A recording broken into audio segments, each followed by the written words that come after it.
दोस्तों multiple scheme में invest करने का सबसे बड़ा ड्रॉबैक क्या है कि पोर्टफोलियो का ओवरलैप हो जाता है और हमें कंपाउंडिंग का मैक्सिमम बेनिफिट नहीं मिल पाता है। तो यहाँ पे आज हम दो ऐसे पैसिव इन्वेस्टिंग को डिस्कस करेंगे जहाँ पे पोर्टफोलियो का ओवरलैप ऑलमोस्ट नेग्लिजिबल है, बट सिर्फ नेग्लिजिबल ही नहीं है, इसके अलावा और ये एक दूसरे के अगेंस्ट हेज का भी काम करता है। यहाँ पे हमने दो इंडेक्स लिया है, निफ्टी 500 मोमेंटम 50 और निफ्टी 500 वैल्यू 50। अगर आप इसमें ओवरलैप देखेंगे तो एज ऑन डेट मींस दिसंबर 25 में सिर्फ यहाँ पे दो स्टॉक है जो ही ओवरलैप में है, ऑलमोस्ट 98% इसके ओवरलैपिंग नहीं है। तो पहले दो इंडेक्स को समझते हैं। देखिए निफ्टी 500 मोमेंटम 50 इंडेक्स जो होता है वो प्राइस एक्शन पे बेस्ड होता है और प्राइस जो इसके रिटर्न्स होते हैं ना एडजस्टेड टू वोलेटिलिटी, उसके बेसिस पे टॉप 50 स्टॉक्स जो कि निफ्टी 500 का पार्ट है उसको वो कंसीडर करते हैं। बट निफ्टी 500 वैल्यू 50 वैसे स्टॉक्स को कंसीडर करते हैं जहाँ पे वैल्यूज को काफ़ी अच्छा है। वैल्यूज को का मतलब है कि जहाँ अर्निंग अच्छी है, कैश फ्लो अच्छी है, बुक वैल्यू अच्छी है, सेल्स टू प्राइस अच्छी है। कहने का मतलब है कि अंडर वैल्यूड कंपनी पे फोकस करते हैं। तो अगर दोनों की परफेक्ट ब्लेंड को बनाया जाए तो कैसे परफॉर्म करेगा।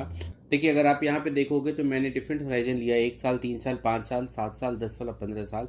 तो अगर आप यहाँ पे देखोगे तो निफ्टी 500 मोमेंटम 50 ने एक्सेप्ट पिछले एक साल में जहाँ पे करीब 15.1% का इसमें डिप आया है, रिस्क पीरियड में 19% से लेकर 20% तक का इसका एवरेज रिटर्न है, CAGR है। वहीं निफ्टी 500 वैल्यू 50 क्या है कि आपके रिटर्न्स काफ़ी उसमें वेरिएशंस है, 12.5% से लेकर 34% तक है। जैसे 5 साल का रिटर्न 34% है, 7 साल का 15.9% है। मोस्ट इंपॉर्टेंटली पिछले एक साल का रिटर्न वहाँ पे 1.4% है, जो कि इस मार्केट क्रैश में भी इसने अच्छा काम किया है।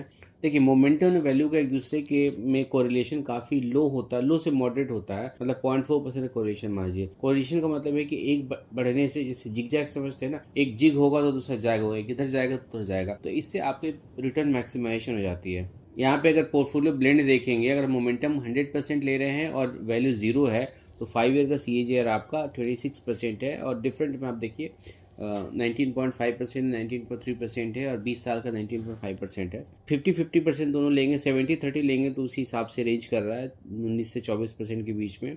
यहाँ पे लास्ट कॉलम देखेंगे तो मैक्सिमम ड्रॉ डाउन की कॉलम है, मतलब मैक्सिमम कितना ड्रॉ डाउन हुआ है। ऑब्वियसली इसमें 2008 का भी नंबर होगा जब मार्केट क्रैश किया था और 2020 भी होगा। तो इसमें देखिए मैक्सिमम ड्रॉ डाउन 50-50% का अगर दोनों ले रहे हैं तो आपका -57% का ड्रॉ डाउन है, जो कि मैक्सिमम ड्रॉ डाउन से कम है। तो अगर 50-50% का कॉम्बिनेशन लेते हैं तो वो वर्क ज़्यादा बेटर करता है। सबसे इंपॉर्टेंट चीज़ क्या है कि दोनों इंडेक्स ने निफ्टी 500 बेंचमार्क को बीट किया लंबे समय के लिए, बट इनकी साइकिल डिफरेंट होती है। जैसे कि मोमेंटम होता है जब स्ट्रॉन्ग अप ट्रेंड आता है, जैसे कि 2006-2007 का बुल रन था, तो उसमें इसने काफी अच्छे मार्जिन से बीट किया। वही वैल्यू जो है ना रिकवरी फेज में काफी अच्छे काम करता है। Thanks a lot, bye bye.